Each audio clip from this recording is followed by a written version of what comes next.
জীবনে কিছু অপ্রত্যাশিত ঘটনা ঘটে গেলে তার রেশ হয়ে যায় অনেক দিন, কিন্তু যা ঘটে গেছে তা নিয়ে আর না ভেবে সামনে এগিয়ে চলতে হয়।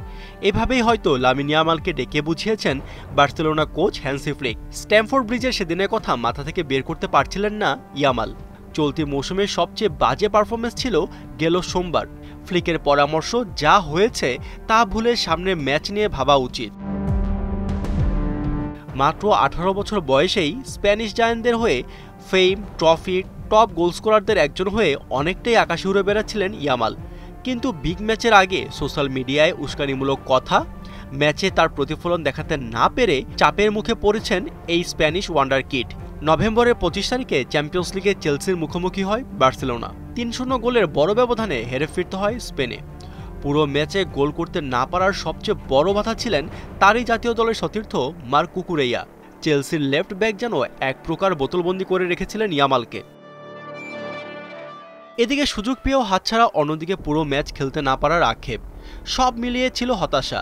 হ্যান্সি ফ্লিক যখন দেখলেন স্কোর করতে পারছেন না, তখন 80 মিনিটে তাকে তুলে নেন। তরুণ ফুটবলারের চোখে তখন তীব্র আক্ষেপের সঙ্গে হতাশার প্রতিচ্ছবি। তবে বার্সা বস বিষয়টিকেও অত গুরুত্ব দিচ্ছেন না। ইয়ামাল মানসিকভাবে ভালোই আছে। তুলনিয়ার সময় বেশিরভাগ খেলোয়াড়ই অসন্তুষ্ট থাকে। আমি নিজেও একজন ফুটবলার ছিলাম, আমরাও মাঝে মাঝে মন খারাপ করতাম। এটা স্বাভাবিক, খেলোয়াড়রা আবেগের জায়গা থেকেই এমন করে।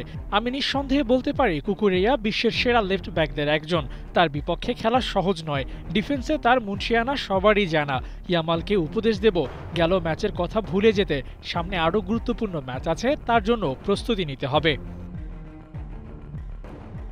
ইয়ামাল ছাড়াও Lewandowski, Fermin Lopez, Ferran Torres কেউ চমক দেখাতে পারেননি।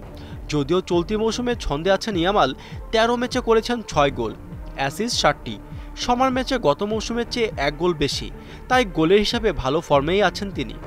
শনিবার লা লিগায় ডিপার্তিভো অ্যালাভেসের বিপক্ষেও গোল করেছেন ইয়ামাল। ভক্তদের আশা, অতি শীঘ্রই অতীতের কথা ভুলে গিয়ে সামনে এগিয়ে চলবেন দুর্বার গতিতে, ফিরে পাবেন আগের সেই ছন্দ।